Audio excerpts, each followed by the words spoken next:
Coba bayangkan, internet mati total. Bukan satu kota, seluruh dunia.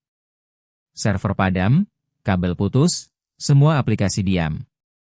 Tapi di tengah kegelapan itu, ada jaringan yang tetap hidup. Tanpa server pusat. Tanpa izin siapapun. Namanya reticulum. Di akhir video ini, kamu bakal paham kenapa ini bisa jadi fondasi komunikasi yang tidak bisa dimatikan siapapun. Nah, internet yang kita pakai hari ini berdiri di atas fondasi yang rapuh. Server pusat, kabel bawah laut, dan izin dari segelintir perusahaan serta pemerintah. Satu titik diputus, satu wilayah kehilangan suara. Reticulum lahir tahun 2018, dibuat oleh pengembang bernama Mark Fist, untuk menghapus titik kegagalan itu. Bukan untuk menggantikan internet. Tapi untuk memberi kita alternatif yang tidak bisa dikendalikan. Semua jaringan besar punya satu kelemahan yang sama. Ada yang bisa mematikannya. DNS bisa diarahkan ulang. Server bisa disita. Kabel bisa dipotong. Bahkan di negara demokratis, satu perintah pengadilan cukup untuk membungkam sebuah platform. Pertanyaannya, kalau suaramu bergantung pada izin orang lain, apakah suaramu benar-benar milikmu? Reticulum menjawab dengan desain yang berbeda total. Tidak ada server. Tidak ada penyedia. Tidak ada gerbang yang bisa ditutup. Setiap perangkat yang menjalankan reticulum adalah bagian dari jaringan itu sendiri. Reticulum membuang konsep alamat IP dan port yang kita kenal dari TCP dan UDP. Sebagai gantinya, hanya ada satu konsep, destinasi. Setiap destinasi adalah hash 16 byte, diturunkan dari SHA-256. Dan setiap destinasi terikat pada sepasang kunci kriptografi, identitas. Saat kamu mengirim pesan, penerima bisa memverifikasi bahwa pesan itu benar-benar dari kamu.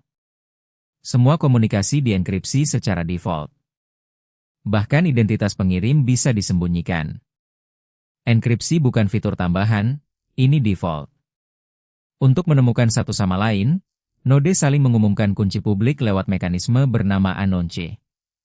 Semua transport instansi di jaringan berfungsi sebagai buku besar kunci publik yang tersebar. Tidak ada otoritas pusat yang bisa mencabut identitasmu. Ini bagian yang paling gila. Reticulum bisa berjalan di atas hampir semua medium. LoRa. Paket radio VHF. Wi-Fi. Kabel serial. AX25 bahkan link optik ruang bebas. Syaratnya cuma 2, throughput di atas 5 bit per detik, dan MTU 500 byte. 5 bit per detik. Itu lebih lambat dari mesin tik. Tapi cukup untuk mengirim pesan teks terenkripsi melintasi pulau.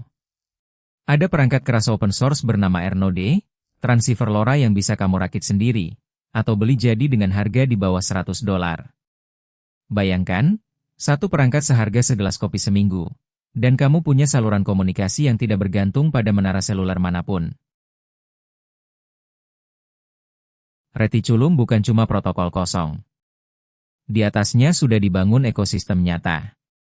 LXMF, protokol pesan yang tahan gangguan dan penundaan, dirancang untuk jaringan yang tidak stabil. Sideban, aplikasi untuk Android, Linux, macOS, dan Windows, dengan transfer file, pesan suara, panggilan suara real-time, telemetri, dan peta. Nomad Network, platform komunikasi mesh terenkripsi untuk jaringan off-grid. Bahkan ada Meshuts, klien LXMF lengkap dengan browser halaman bawaan. Semua ini berjalan di atas jaringan yang tidak punya server pusat. Coba bayangkan WhatsApp, tapi tanpa perusahaan yang memilikinya. Kenapa ini relevan untuk kita?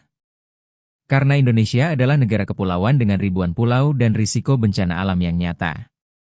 Saat gempa, tsunami, atau banjir memutus jaringan seluler, komunikasi biasanya ikut mati.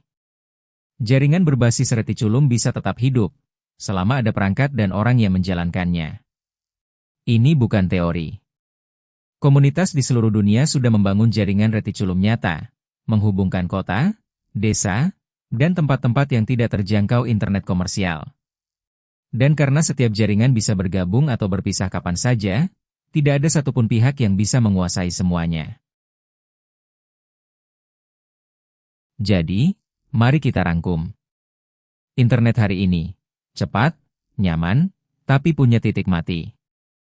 Reticulum lambat, sederhana, tapi tidak bisa dimatikan.